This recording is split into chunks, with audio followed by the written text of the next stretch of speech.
Hi, I'm Greg Pike. We're here with Joe Dion, Chairman and CEO of Frog Lake Energy Resources. Good to see you, Joe. Good to meet you, Greg. So, Frog Lake Energy Resources is a pretty unique Canadian business story. It's probably the biggest First Nations oil and gas company in Canada. And can you tell me a bit about its success story? Well, we got our start in year 2000. At the time, the company was in trouble financially. The First Nations Chief and Council, Frog Lake Chief and Council, asked me to come in and help them out.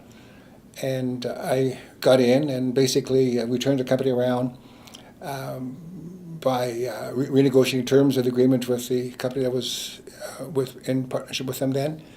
Frog Lake is a unique story.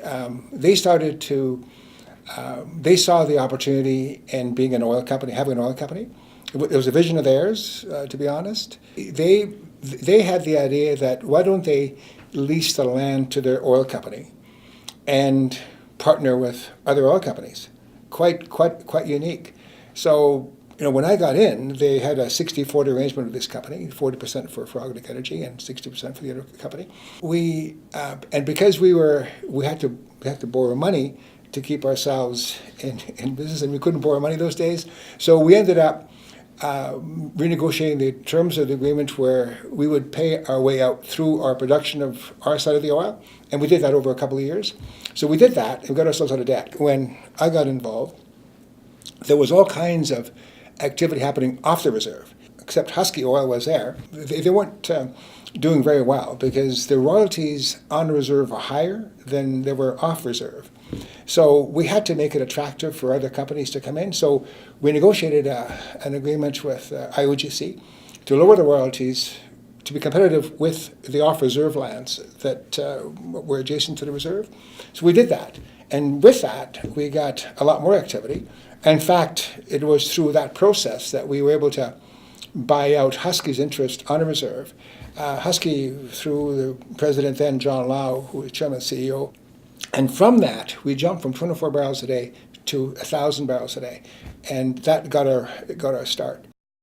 The oil and gas industry is a boom and bust industry. Right now, we're in a bust. You also mentioned that you have your own team of geologists, engineers, and since the oil and gas industry is basically transitioning now from one that's resource-driven to one that's technology-driven, how do you see that affecting your company?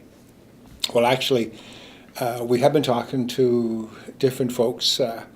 One of our companies, the first company that we dealt with, the one that we had some financial issues with at the outset, but we solved it.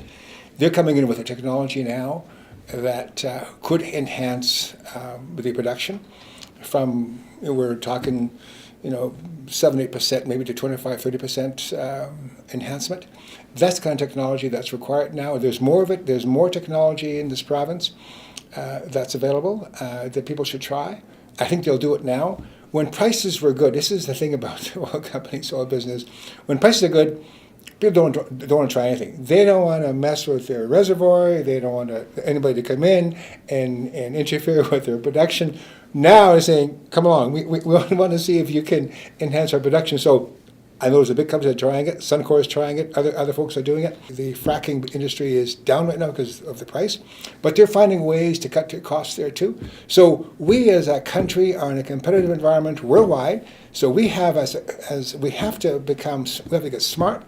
We have to get innovative, and we have to work together as First Nations, as governments, and as industry to make this happen. Because if we don't get competitive, LNG right now is we're being beaten by Australia. U.S. is building LNG plants now, and here we are still trying to get our act together in BC. I mean, so we have to get our act together.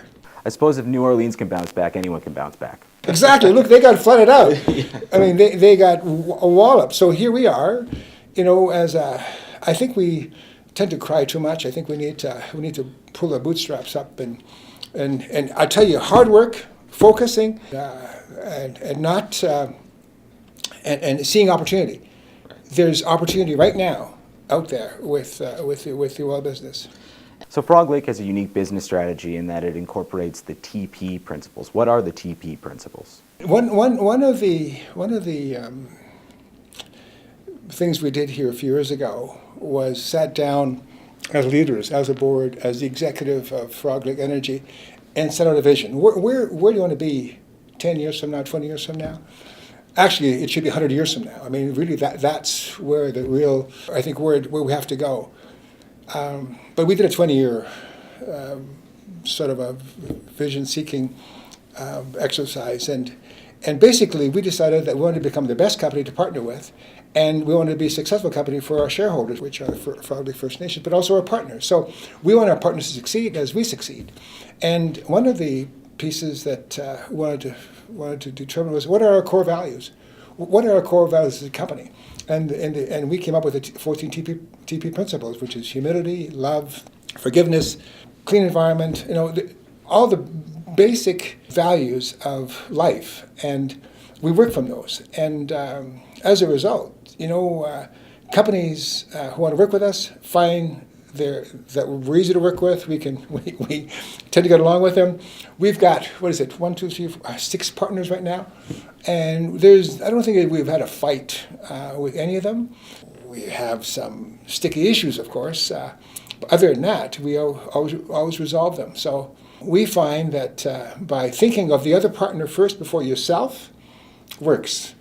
Right. The moment you think about yourself, you become selfish, and then first thing you know, you're fighting. But if you think of each other first, I think of your values, I think of your success, you think of mine, we'll do fine. But the moment I start thinking about myself first over you, then that's when the fighting starts, and that's where divisions start and things don't go well. Right. Justin Trudeau is offering $5 billion a year for infrastructure to be spent across this country.